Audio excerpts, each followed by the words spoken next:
오늘 하나님께서 저희들에게 주시는 말씀은 하박국 3장 17절부터 19절까지의 말씀입니다. 비록 무화과 나무가 무성하지 못하며 포도나무에 열매가 없으며 감람나무에 소출이 없으며 밭에 먹을 것이 없으며 우리의 양이 없으며 외양간에 소가 없을지라도 나는 여호와로 말미암아 즐거워하며 나의 구원의 하나님으로 말미암아 기뻐하리로다. 주 여호와는 나의 힘이시라. 나의 발을 사슴과 같게 하사 나를 나의 높은 곳으로 다니게 하시리로다. 이 노래는 지휘하는 사람을 위하여 내 수금에 맞춘 것이니라. 네, 할렐루야. 눈보라 헤치고 오신 우리 모든 성도님들, 또 온라인으로 함께하는 모든 성도님들을 축복하고 주님의 이름으로 사랑합니다. 오늘 이 시간 우리가 예배 자리에 있다는 것 그 자체가 기적인 줄로 믿습니다.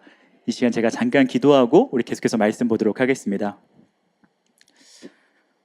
사랑의 하나님, 오늘도 우리의 예배 자리로 불러주심에 감사드립니다. 이 시간 주의 말씀 나눌 때 전하는 자의 부족함은 가리시며 말씀이 들리는 시간 되게 하여 주옵소서. 주님의 뜻을 보고 주의 사랑을 경험하는 은혜의 시간 되도록 친히 성령의 운행하심으로 덮어 주옵시고 인도하여 주옵소서. 그렇게 하실 것을 믿고 의지하오며 살아계신 우리 주 예수 그리스도의 이름으로 기도드립니다. 아멘. 오늘 우리가 함께 살펴보고자 하는 성경은 바로 하박국서입니다. 오늘은 하박국서 전체를 함께 살펴보면서 은혜를 누리길 소망하는데요. 하박국이라는 성경은 단 3장밖에 없는 짧은 성경에도 불구하고 우리가 친숙하게 알고 있는 성경 구절이 참 많은 성경입니다. 성경에서 유일하게 부흥이란 단어를 사용하면 물론 우리가 잘 알고 있는 의인은 믿음으로 말미암아 살리라, 물이 바다 덮음같이 여호와의 영광을 인정하는 것이 세상에 가득함이라, 오직 여호와는 그 성전에 계시니 온 땅은 그 앞에서 잠잠할지니라. 그리고 우리가 방금 읽었던 무화과 나뭇잎이 마르고, 이 성경에 이르기까지 우리가 찬양으로 익숙하고 친숙하게 부르고 외우고 있는 말씀 구절들이 참 많은 성경이 바로 하박국서입니다. 그런데 우리가 아까도 신나게 불렀던 무화과 나뭇잎이 마르고라는 그 신나는 찬양에 배신당하듯 사실은요, 하박국 말씀은 그저 이렇게 신나게 부르기엔 좀 많이 무리가 가는 성경이라고 할 수 있습니다. 왜냐하면 하박국은 유다의 가장 암울한 시기에서 더 암울한 시기를 나아가는 과정을 그리고 있는 성경이기 때문입니다. 우리 17절 고백을 다시 한번 읽어볼까요? 함께 읽겠습니다. 시작. 비록 무화과 나무가 무성하지 못하며 포도나무의 열매가 없으며 감람나무의 솔출이 없으며 밭에 먹을 것이 없으며 우리의 양이 없으며 외양간에 소가 없을지라도. 아무리 봐도 이 고백은 신나서는 안 되는 죽음으로 가는 고백입니다. 계속 뭐가 없으며 없다 합니다. 그리고 없다라 고백하고 있는 것들은 원래부터도 가질 수 없었던 그런 어마어마한 것들을 말하는 것이 아닙니다. 가지고 있었던 것들을 말하는 것이고요, 사실 당연히 있어야 되는 것들을 말하는 것입니다. 무화과 나무, 포도나무, 감람나무는요, 유대인들에게 가장 대표적인 나무이자 소중한 나무로서 그들의 상징과도 같은 것들입니다. 그러니까 오늘 27절의 고백은요, 자신을 대표하는 모든 것이 무너졌다는 고백입니다. 나의 자랑과 나의 자부심과 자랑스러웠던 품위와 나를 말하던 모든 영광과 축복이 초라하게 변하여 다 사라졌다고 고백하고 있는 장면입니다. 그리고 이 고백은 여기서 멈추지 않고 생계를 유지하는 것조차 힘들다고 말하고 있습니다. 밭에 먹을 것도 밭을 이룰 소도 없습니다. 이제는 미래까지도 어둡고 캄캄한 것입니다. 기다려지는 것이라는 답도 없는 답답한 현실, 정말 죽음밖에 없는 상황으로 가고 있음을 고백하고 있는 것입니다. 그러나 사랑하는 성도 여러분, 하박국서는 또 역설적이게도 그럼에도 불구하고 가장 신나야 하는 성경입니다. 왜냐하면 비록 유다가 가장 암울한 시기에서 더 암울한 시기로 간다고 할지라도 그 안에 소망이 살아있기 때문입니다. 차가운 겨울을 헤매인 듯하나 죽음을 향해 걸어가는 듯하나 그 너머에 소망이 있다는 것을 발견한 이는 기뻐 찬양할 수 있을 것입니다. 하박국서는 그것을 말하고 있습니다. 살아가는 자와 죽어가는 자가 다르듯 소망을 가진 이는 생기일 수 있다는 것, 소망을 가진 이는 일어날 수 있다는 것, 소망을 가진 이는 기쁨을 회복할 수 있다는 것을 하박국서가 말해주고 있습니다. 사랑하는 성도 여러분, 우리의 소망의 끝은 죽음에 있지 않고 그 너머에, 그 너머, 죽음의 골짜기 골고다 넘어 그 하나님의 사랑 가운데 있는 줄로 믿습니다. 우리 이 시간 하박국서를 살펴보면서 그 소망을, 그 죽음에 넘어 있는 생명의 능력을 더욱 붙잡고 온전히 누리는 시간 되기를 간절히 축원합니다. 먼저 우리가 유다의 가장 암울한 시기라고 말했던 이 하박국이 살았던 시대를 함께 살펴보고자 하는데요. 하박국은 나훔, 스바냐, 예레미야 선지자와 동시대에 활동했던 선지자입니다. 시대적으로나 사회적으로 굉장히 타락했던 시대일 뿐만 아니라 영적으로도 거의 바닥을 치고 있었다고 말할 수 있는 시대입니다.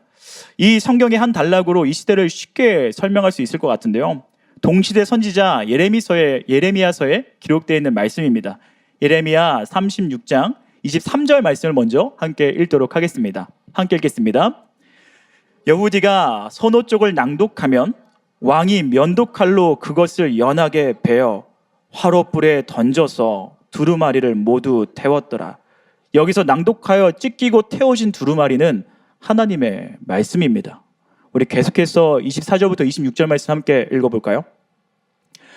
왕이 그의 신하들이 이 모든 말을 듣고도 두려워하거나 자기들의 옷을 찢지 아니하였고 엘라담과 들랴야와 그말랴가 왕께 두루마리를 불사르지 말도록 아뢰어도 왕이 듣지 아니하였으며 왕이 왕의 아들 여라무엘과 이스라엘의 아들 스라야와 압디엘의 아들 셀랴마에게 명하여 서기관 바룩과 선지자 엘리야를 잡으라 하였으나 여호와께서 그들을 숨기셨더라. 하나님의 말씀을 면도칼로 잘라서 불에 던져버리는 시대가 이 시대였습니다. 하나님의 말씀을 듣고 두려워하기는커녕 회개도 하지 않았던 시대입니다. 하나님의 말씀을 왕에게 불에 태우지 말아주십시오 요청했음에도 불구하고 전혀 그 말을 듣지 않았습니다. 듣기 불편했던 하나님의 말씀을 하는 선지자들을 오히려 핍박하고 붙잡으려 했던 시대가 바로 이 시대입니다. 이 무너진 시대 속에서 예레미야가 눈물을 흘리며 하나님의 말씀을 전했다면 하박국은요, 이 백성들의 눈물을 안고 예배자들의 그 눈물을 안고 하나님께 나아갔던 선지자입니다. 하박국은 조금 특이하게도 다른 구약의 선지자들과 조금 다른 모습을 보입니다.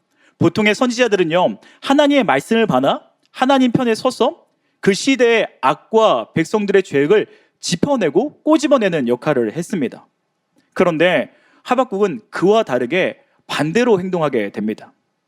하박국은 오히려 백성들의 편에 서서 백성들의 눈물과 그들의 마음을 끌어안고 하나님께 나아갔던 선지자입니다. 그는 백성들의 눈물을 끌어안고 하나님께 이렇게 나아갔습니다. 하박국 1장 2절에서 4절 말씀입니다. 함께 읽을까요? 여호와여, 내가 부르짖어도 주께서 듣지 아니하시니 어느 때까지일까? 내가 강포로 말미암아 외쳐도 주께서 구원하지 아니하시나이다. 어찌하여 내게 죄악을 보게 하시며 패역을 눈으로 보게 하시나이까? 겁탈과 강포가 내 앞에 있고 변론과 분쟁이 일어났나이다. 이러므로 율법이 해이하고 정의가 전혀 실행되지 못하오니 이는 악인이 의인을 에워쌌으므로 정의가 굳게 행하여짐이다. 이 말씀 가운데 하박국의 불만이 조금 보이시나요? 그는 하나님께 부르짖었습니다. 하나님께 화내듯 항변했습니다. 그의 부르짖음의 핵심은 하나님, 어찌하여 의인이 고통을 당해야 됩니까? 하나님, 어찌하여 예배자들이 아파해야 합니까? 저는요, 이런 모습 때문에 하박국을 사실 참 좋아합니다. 왜냐하면 저는 어린 시절 누군가 하나님께 좀 이렇게 부르짖어 주기를 원했습니다. 또 이렇게 하나님께 부러워지셔도 된다는 것을 알려주었기 때문에 저는 하박국서를 참 좋아합니다. 너무나 미련하게 목회하시는 우리 아버지, 그리고 고통스럽고 부끄러울 정도로 힘든 우리 가정, 하나님이 살아계시면 이래도 되는 것인가? 저렇게 미련하게 기도하는데, 저렇게 바보같이 살아가는데 하나님이 좀 이걸 보고 일하셔야 되는 것이 아닐까? 왜 죄 짓는 사람들은 떵떵거리면서 살고 예배자들은 홀로 눈물을 흘려야 되는가? 이런 울분을 가지고 있었습니다. 사랑하는 성도 여러분, 성도님들은 어떠신가요? 하박국 시대만 악이 창궐하고, 하박국 시대만 말씀이 바닥을 치고 의인이 고통받는 그런 것이 아닌 걸 우리는 너무나 잘 알고 있습니다. 여전히 이 시대도 악이 창궐하고 죄인들이 배부르며 오히려 하나님을 아는 자들이 부끄럽게 살아갑니다. 내가 예배자이기 때문에 손해보며 살아갑니다. 내 안에 하나님의 양심 때문에 마음대로 살아가지도 못하고 이도 저도 못하며 눈물 흘릴 수밖에 없습니다. 기도하는 자는 더 무릎 꿇을 수밖에 없는 상황이 오늘날 현실인 것 같습니다. 그래도 하나님대로 살기 위해서 애쓰고 예배드리고 무릎 꿇으면 좀 하나님이 형통함을 열어주시면 참 좋을 텐데, 우리는 왜 살면서 자꾸만 이해하지 못하는 상황들을 마주해야 할까요? 무화과나무, 포도나무, 감람나무가 뽑혀나가듯 왜 우리는 때로 나의 자랑과 나의 기쁨들이 무너져가는 것을 마주해야 될까요? 코로나 기간에 믿음을 좀 잘 지켰다면 사실 이 정도 되면 이제 하나님이 우리 좀 어여쁘게 봐주시고 다시 좀 회복시켜줄 만한데, 하나님은 왜 여전히 아무 말이 없으신 것 같을까요? 왜 이런 이해하지 못할 상황들을 믿는 자들이 경험하도록 하나님은 두시는 걸까요? 사랑하는 성도 여러분, 이런 울분이 있다면, 이런 가슴 아픔이 있다면 그걸 가지고 하나님께 나아가도 됩니다. 아니, 사실은 그 울분을 가지고 하나님께 나아가야만 합니다. 하나님께서 불편하실 수도 있으니까 나의 이런 의문들이 불신으로 변하고 그 불신들이 마음 앞에 차곡차곡 쌓임에도 불구하고 하나님께 나아가지 않는 것은요, 하나님을 온전히 신뢰하는 것이 아닙니다. 사단은 우리에게 늘 이렇게 유혹하죠. 너가 이해되지 않는 것들, 너희 답답한 현실을 하나님께 아뢰면 안 돼. 그건 믿음이 없는 거야. 하나님이 그런 고백을 싫어하실 거야. 그냥 너 혼자 갖고 있어. 그러나 온전한 신뢰는, 온전한 믿음은 온전한 관계에서 나오는 것입니다. 아버지는 어린 자녀의 진솔한 물음에 친히 대답해 주십니다. 사랑하는 성도 여러분, 하나님이 누구이십니까? 우리의 왕이요 주관자일 뿐만 아니라 우리의 아버지인 줄로 믿습니다. 건강한 관계는 건강한 대화가 이어질 수 있습니다. 내가 하나님 앞에 말하지 못하는 것이 있다면 어쩌면 우리는 하나님과의 건강한 관계를 이루지 못하고 있는 증거일 수도 있겠습니다. 우리가 불만이 쌓일 때, 고통이 쌓일 때, 이해하지 못할 가운데 신음할 때 사람에게 말하는 것이 아니라 하나님 앞에 가져가 하나님께 말하는 저와 여러분 되기를 간절히 소망합니다. 하박국은요, 그 하나님의 온전한 관계를 유지하고 있기 때문에 하나님께 물을 수 있었던 것입니다. 그리고 물었기 때문에 더 깊은 신앙 관계로 나아갈 수 있었습니다. 그리고 계속해서 살펴보겠지만 또 그는 그렇게 물었기 때문에 이러한 자세로 말미암아 근심으로부터 자유함을 경험할 수 있게 되었습니다. 하나님은 우리를 떠나지 않으십니다. 우리를 죽기까지 사랑하시는 분입니다. 내가 조금 이해하지 못하는 질문을 한다고 해도 하나님이여 그것 때문에 나를 떠나지 않습니다. 사랑하는 성도 여러분, 하나님께 외쳐도 됩니다. 하나님, 이건 아니잖아요. 하나님, 내가 기도해왔잖아요. 하나님, 내가 그럼에도 불구하고 순종했잖아요. 하나님, 그럼에도 불구하고 오늘도 이렇게 예배 자리에 서 있잖아요. 그때 하나님이 친히 절망이 소망이 되는 것을 보여줄 줄로 믿습니다. 그런데 때로 안 그럴 때가 있다는 것이 문제죠. 할렐루야. 오늘 하박국에 하나님이 좀 그러셨어요. 하나님 앞에 하박국이 막 질문을 합니다. 온전한 관계 가운데 내가 갖고 있는 믿음과 현실이 상충되는 그 이해 안됨 속에서 하나님께 자신의 감정을 다 토로합니다. 그리고 드디어 하나님이 하박국에 응답하시는데 그 응답이 사실은 꽤 많이 잔인하고 이해가 되지 않습니다. 하나님은요 이렇게 대답하십니다. 내가 갈대아 사람, 그러니까 바벨론을 들어서 유다를 다 심판할 거다. 이해가 안 되는 거죠. 지금도 이해가 안 되는데 더 이해하지 못한 일을 일으킨다고 말하는 겁니다. 하박국은요 이에 다시 한 번 더 하나님께 이렇게 질문하기 시작합니다. 1장 13절 말씀입니다. 주께서는 눈이 정결하심으로 악을 참아보지 못하시며 패역을 참아보지 못하시거늘 어찌하여 거짓된 자를 방관하시며 악인이 자기보다 의로운 사람들을 삼키는데도 잠잠하시나이까. 하나님, 유다의 악한 사람들이 심판을 받아야 되는 것은 맞습니다. 그런데 바벨론이라뇨. 바벨론 사람들은요 이스라엘 사람보다 더 악한 사람입니다. 그러면서 하박국은요 하나님께 바벨론이 어떠한 민족인지 설명하고 있습니다. 근데 이렇게 설명합니다. 바벨론은 권력을 남용하는 어부입니다. 자신들의 만행을 기뻐하며 그물에 많은 고기를 잡히시게 하는 분이 누군지도 모르는 착취하는 물고기로 호화를 누리는 잘못된 어부들입니다 라고 말합니다. 하나님, 그들은 하나님의 주권을 모르고 하나님을 경외하지도 않습니다. 그래도 나름대로 하나님을 아는 이들을, 나름대로 하나님을 경외했던 이들을 이렇게 하나님도 모르고 아무것도 모르는 저 죄인들 가운데 넘기는 것은 하나님 옳지 않습니다. 하나님, 이것이 하나님 원하신 정의입니까? 하나님, 이것이 하나님이 말하신 공의입니까? 하박국은요 하나님께 뜨거운 올렸던 항변이 이제는 차가운 분노로 바뀌어서 하나님께 나아가며 쏟아놓고 있습니다. 그런데요 이게 중요합니다. 이게 중요해요. 그는 여전히 하나님께 나아가고 있습니다.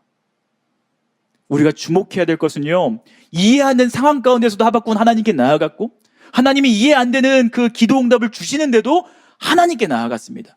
이것이 중요합니다. 이것이 믿음인 줄로 믿습니다. 하박국 2장 1절 말씀입니다. 내가 내 파수하는 곳에 서며 성루에 서리라. 그가 내게 무엇이라 말씀하실지를 기다리고 바라보며 나의 질문에 대하여 어떻게 대답하실지 보리라 하였더니.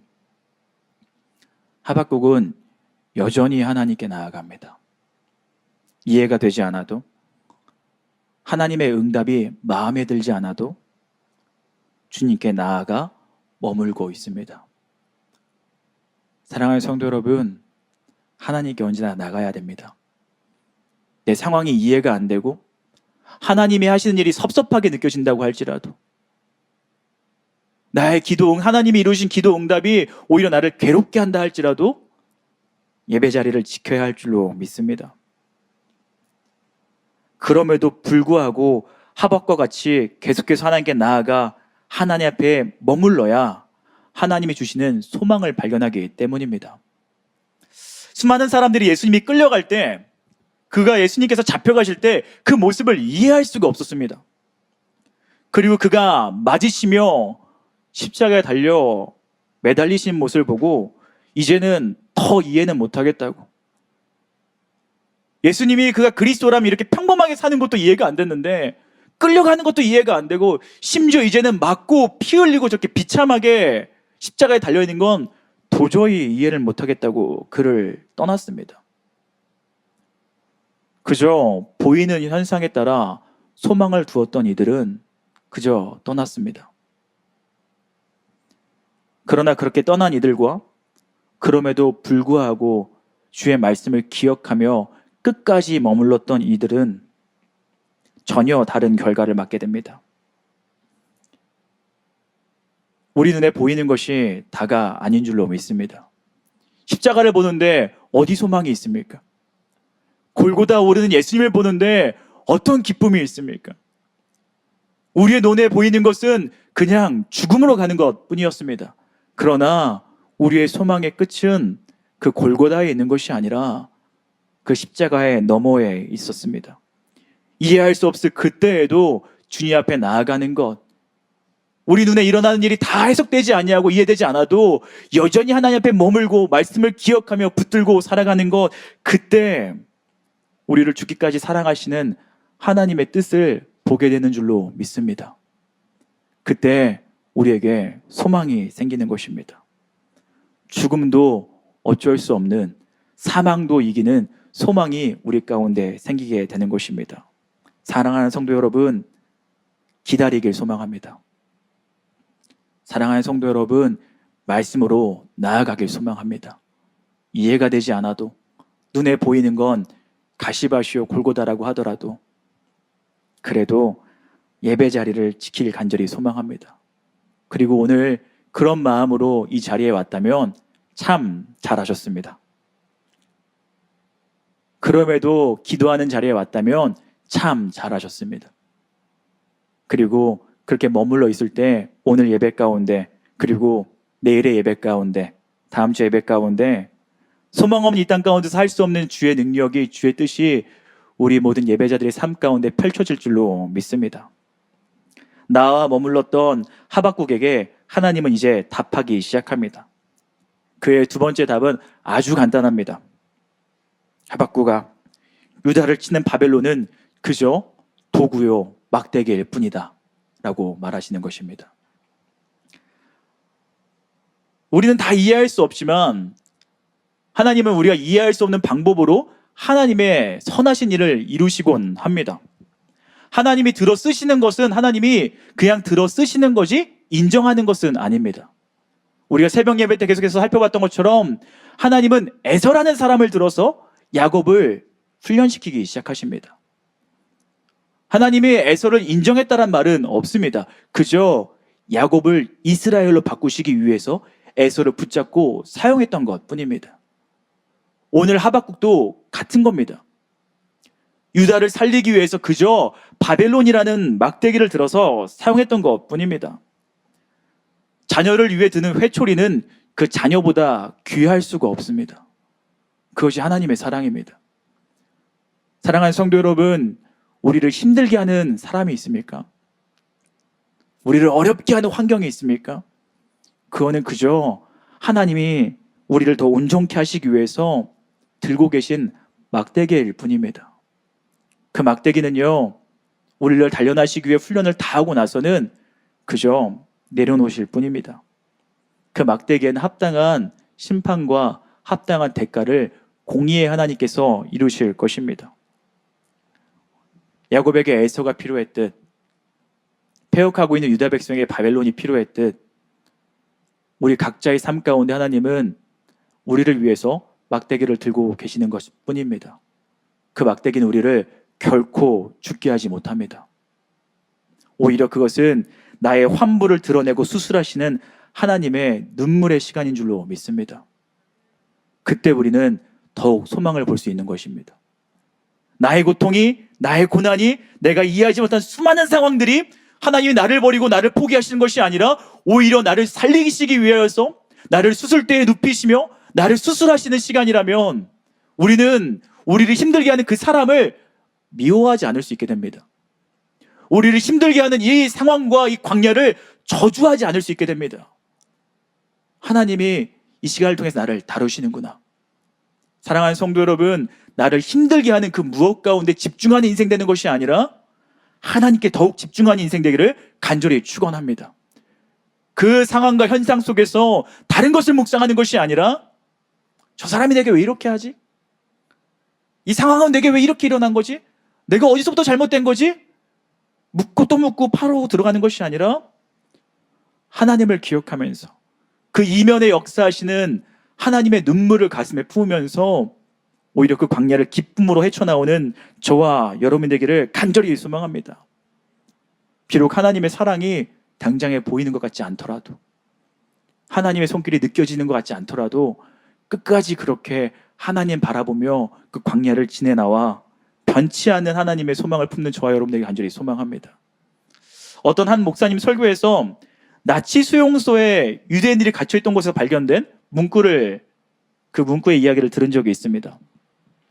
나치 수용소, 유대인들이 갇혔던 그곳, 자세한 설명이 없어도 그것이 얼마나 잔인한 곳이었고 절망밖에 없었던 곳이란 건 우린 다 알고 있습니다. 전쟁이 다 끝나고 그들이 머물렀던 곳에 발견된 낙서와 같은 세 줄이 있었다고 합니다. 그 절망과 고통의 공간에 이렇게 써 있었다고 합니다. 나는 태양이 비추지 않을 때에도 태양이 있음을 믿는다. 나는 사랑을 느낄 수 없을 때에도 사랑이 있음을 믿는다. 나는 하나님이 침묵하실 때에도 하나님의 살아계심을 믿는다. 사랑하는 성도 여러분, 보이지 않습니까? 지금이 골고다의 시간입니까? 십자가의 시간입니까? 그러나 하나님은 분명히 살아계신 줄로 믿습니다.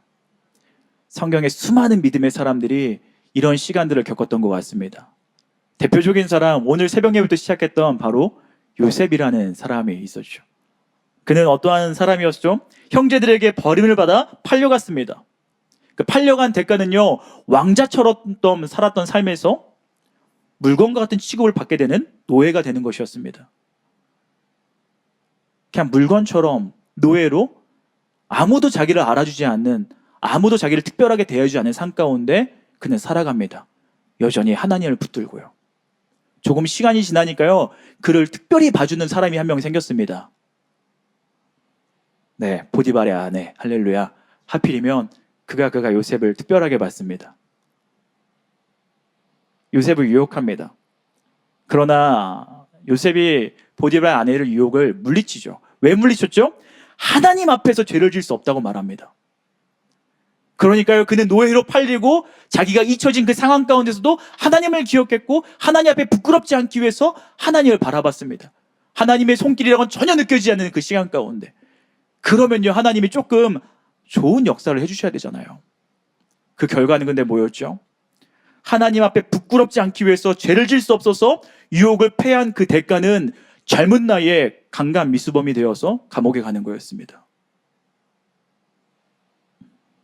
하나님이 계시면 일어나서는 안 된 상황입니다. 믿음을 지켰는데 상황은 더 안 좋아집니다. 그러나 요셉은 그때에도 하나님을 기억했던 것 같습니다. 하나님이 침묵하는 그 순간에도 하나님을 바라보며 하나님을 예배했습니다. 바로 앞에 서서 그가 뭐라고 말했죠? 이것은 하나님이 하신 일입니다. 다니엘은 어떤가요? 그는 그의 잘못도 아닌데 시대의 악행 때문에 포로로 끌려갔습니다. 그리고 심지어 그는 환관장 밑에 있었던 것으로 보아 그도 환관이었을 가능성이 높습니다. 다른 말로 해볼까요? 내시였습니다. 민족을 잃었습니다. 나라를 잃었습니다. 미래도 잃었습니다. 그런데 그는 끝까지 하나님을 바라보았고 끝까지 하나님을 붙들었습니다. 요셉, 다니엘, 그들은 하나님이 침묵하시는 것 같은 시간 속에서 다 이해할 수 없을 때에도 점점 더 최악으로 가는 것 같을지라도 끝까지 하나님을 바라보았고 믿었고 의지했습니다. 그렇게 소망할 수 없는 중에 소망했던 이들은요, 그렇게 보이는 현상에 따라 포기하고 넘어지지 않고 끝까지 하나님을 붙들었던 이들은 오히려 다른 이들의 소망이 되었습니다. 이 인생이 저와 여러분의 인생을 간절히 소망합니다. 우리가 끝까지 하나님 앞에 나와서 끝까지 하나님 앞에 머무는 것을 통하여서 나의 이 시간이 누군가에게 소망이 되길 소망합니다. 나의 이 시간이 누군가에게 큰 위로가 되길 소망합니다. 나의 이 시간이 누군가에게 또 하나의 햇살이 되기를 간절히 축원합니다. 수많은 사람들은 그리스도가 고난받는 것 이해하지 못합니다. 오히려 돌을 던지기 시작합니다. 그러나 우리는 알고 있습니다. 그것이 우리를 살리는 길이었다는 것을요. 조금 잔인한 말이지만 우리 크리스천들이 걸어야 될 길은 꽃길이 아니라 골고다입니다. 우리 주님이 가셨던 그 길은 화려한 꽃길이 아니라 아무도 몰라주더라도 많은 영혼들을 살리기 위해 걸었던 골고다입니다. 누가 보아도 죽음으로 가는 길입니다. 누가 보아도 모든 소망을 내려놓는 길입니다. 크리스천, 우리가 가야 될 길도 마찬가지인 줄로 믿습니다. 그러나 십자가의 길은 실패한 듯 하나 승리의 길이었고, 무너지는 듯 하나 굳세지는 길이었고, 죽음인 듯 하나 생명이었던 것을 잊지 않는 저와 여러분에게 간절히 소망합니다. 세상 사람들이 보기에는 가장 어리석어 보이는 그 길일지 모르나 사실 이것은 가장 찬란하고 위대한 승리의 길인 줄로 믿습니다. 보이는 현실의 소망을 찾는 것이 아니라 그 십자가의 너머에 소망을 찾고 그 소망을 붙드는 저와 여러분에게 간절히 소망합니다. 지금 이 시간이 골고다라면 우리는 곧 찬란한 부활의 영광을 맞이할 줄로 믿습니다. 무화과가 무슨 소용입니까?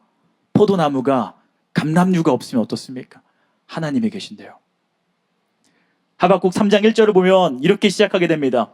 시기 온옷에 맞춘 선지자 하박국의 기도라. 하나님의 이 모든 뜻을 알고 모든 지혜를 안 하박국이 처음 고백하는 고백은요, 시기 온옷에 맞춘 하박국의 기도라라고 말합니다. 이 시기 온옷이라는 것이 정확하게 무엇을 설명하는지는 다 분분하고 잘 모릅니다. 그러나 분명한 것은요, 시기 온옷은 빠른 비트, 신나고 경쾌한 리듬, 혹은 그것을 일으키는 악기라고 말합니다. 그러니까 하박국의 이 기도는 신나는 찬양이라 할 수 있습니다. 이해할 수 없는 상황, 하나님을 향한 의문, 하나님에 대해 다 풀리지 않은 마음들이 하나님을 경험하니까, 하나님에 머물러서 하나님의 뜻을 알고 나니까 바뀌는 겁니다. 더 큰 환난과 고난이 온다 해도 그는 그것보다 더 크신 하나님의 사랑으로 말미암아 춤출 수 있었던 것입니다. 여전히 코로나는 기승입니다. 언제 끝날지도 모르겠습니다. 사랑하는 성도 여러분, 코로나 시대에 누가 춤을 추겠습니까? 누가 신나서 찬양하겠습니까? 그것이 저와 여러분들에게 간절히 소망합니다. 우리에겐 소망이 있기 때문입니다. 코로나가 무엇입니까? 사망이 무엇입니까? 우리에게 예수 그리스도가 있는데, 그 십자가 너머에 있는 그 사랑으로 말미암아 춤추는 저와 여러분에게 간절히 소망합니다. 말씀을 맺겠습니다. 수많은 사람들이 점점 부정적인 얘기를 참 많이 하는 시간인 것 같습니다. 새해가 되면 힘차고 긍정적인 얘기를 해야 될 것 같은데 주로 듣는 얘기는 걱정과 염려와 근심밖에 없는 것 같습니다. 어떤 분은요, 코로나 이후에 교회는 가장 큰 위기를 만날 것이라고 말하고 있습니다. 한국 교회는 곧 무너질 수도 있다는 말을 듣기도 합니다. 그러나 하나님은 살아계십니다. 다음 세대가 음란과 폭력과 부정의 그 우울감 가운데 무너져 미래를 기대할 수 없다고 말합니다. 그러나 하나님은 살아계십니다. 나의 가정이, 나의 경제가, 나의 관계가, 나의 모든 무화과 나무, 포도나무, 감람류가 무너졌다 하더라도 그러나 하나님은 살아계십니다. 그렇기 때문에 우리는 소망이 있는 것입니다. 사랑하는 성도 여러분, 사실 다 이해가 가고 다 아름답고 다 형통한 시대는요, 단 한 번도 없었습니다. 하박국 시대가 그랬고, 초대교회 때가 그랬고, 이 땅에 복음이 처음 들어올 때도 그랬고, 지금도 그렇습니다. 사단은 끊임없이 우리를 절망으로 몰아넣나? 우리는 그러나 그럼에도 불구하고 살아계신 하나님으로 말미암아 찬양하기를 간절히 소망합니다. 어제나 오늘이나 내일도 하나님은 살아계십니다. 사망, 죽어서 망했다. 그러나 그 사망조차 우리의 소망을 꺾을 수는 없습니다. 우리의 소망의 끝은 죽음에 있지 않고 그 골고다 넘어 예수 그리스도의 사랑 가운데 있기 때문입니다. 이것을 너에게 이르는 것은 너희로 내 안에서 평안을 누리게 하려 함이라. 너희가 세상에서 환난을 당하나 담대하라. 내가 세상을 이기었노라 하시니라.